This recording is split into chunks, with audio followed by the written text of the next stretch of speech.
Morning guys, in front of me is Realme P1 and let me show you how to change keyboard language.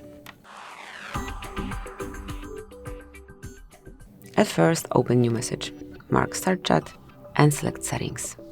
Here go to languages, tap on add keyboard and search for the one that you wish to apply. You can either scroll down till you find it or in search area enter the language that you want to use. Now pick the keyboard layout, tap on done and go back. Now you can switch between those languages smoothly by tapping here on this word icon and use a particular language whenever you want.